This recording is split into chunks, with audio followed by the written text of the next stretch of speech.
I'm going to try and be as honest as I can. I'm not telling jokes, you know, just tell a story. The story took place. I knew if I ever was asked to tell a story, like a true story, this is the story I'd tell, because it's 46 years old, and which tells you how old I am. But it took place in the magical kingdom of Tonawanda, New York. Oh yeah. Well, you know that there are 3 Tonawandas. There's the town of Tonawanda, there's North Tonawanda, and then there's the city of Tonawanda. And I'm from the city of Tonawanda. Now, just a little background on the city of Tonawanda. For me, it was like living in a Fellini movie. I don't know if you remember Fellini, but a lot of clowns, a lot of dream-like sequences, a lot of the stories tonight were like that. But there was a man who had sea lions in a garage in our backyard. So he had a sea lion act, and as I was a kid, 4 or 5 years old, I'd sneak over and watch them rehearse. You know, you go up and they would have a ball, and they have horns, you know, and we'd sit there on the stairs, and sometimes they would chase us, you know. And you know, that was very different. I mean, very few people have a sea lion act in their backyard. I was a Catholic, grew up Catholic, and our local parish was a place where priests from the seminary who were troubled would come and do their residency. So you would go into church on a Sunday and you might see a puppet act. You know, a guy might be giving the homily and up would come a couple puppets, you know? Which scared me. I don't know what anyone else. I don't know the way some people feel about clowns. I feel that way about puppets. I mean, this is me. Me too. Yeah, there you go. And another priest was totally obsessed with saying the Mass in under 8 minutes. I mean, who does that? You know? That's my son's catchphrase. Who does that? He says, and so I was always in a state of asking people, feeling the need to ask people, is that normal? Is that really what, you know, is this going to be the way it is when I grow up? Is it like this? Because it seemed very surreal. So this story took place in 1968, in the summer of 1968, and it followed the Summer of Love, 1967. So that's how I'm using wake in here. 1968, the summer of 1968 was the wake of the Summer of Love. And you would think that there'd be just a lot of great vibrations in America at that time, and there was not. It was a total opposite. The year started out with the Tet Offensive in Vietnam, and just a mess.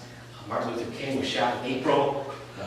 Bobby Kennedy got up and gave this really passionate eulogy and tried to calm the crowd that was, you know, ready to rip all these cities apart. Some cities were on fire. And 2 months later, he was dead. It was really a tough time. And I was working in this plant called Spalding's Fiber in Tonawanda. And there was every place has its characters, and this place was just loaded with them.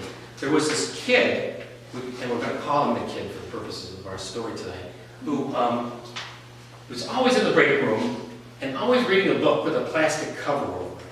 So we never knew what the kid was reading. You know? He was the same age as me.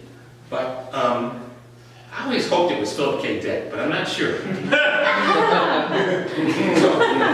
But he would sit alone. I never spoke to him. I don't know anybody who did speak to him.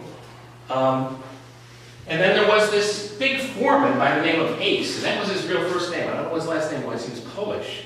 And he was, like all the other guys in the plant, everything was about how good he was at everything. You know, he was a good bowler, a good hunter, I don't know if he played any musical instruments, but he was just good at everything, and he always told you how good he was.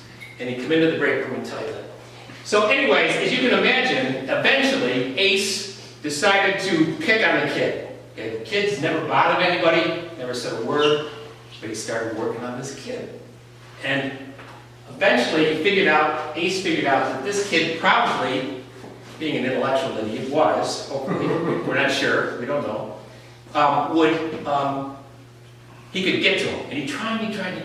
Finally, He said, I bet you play chess, don't you, kid? And the kid put his book down and said, yes, I do. And he said, well, I'd like to play you in a game of chess. Okay, so the whole break room, gets all excited about that. This is good. Ace is going to play the kid in chess, right? The kid says to Ace, 3 moves. 3 moves. That's all I said. 3 moves.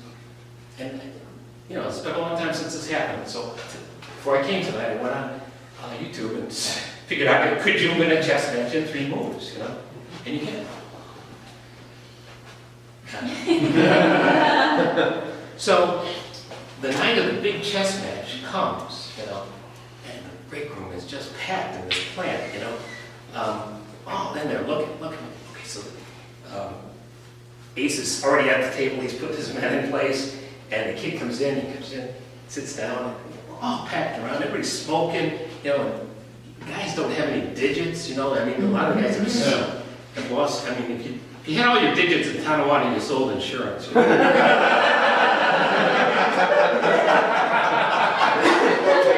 they're smoking pound melts, with only half going. So it's all in there, and in comes the kid. This is the part that I always wanted to tell.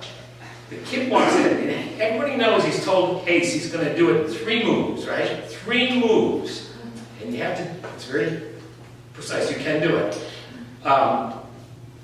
He comes in, and he looks at the board, he sits down, and he gets back up. And he turns his back to the board and sits back down. Oh man, the break room went nuts. He was going to take Ace out in 3 moves and not look at the board. Unbelievable. And he did it. He dictated those 3, pawn up, queen here, checkmate. And after that, Ace wasn't quite as big. I kind of felt sorry for Ace. A little slice of Ace came off with that night. And that's my story.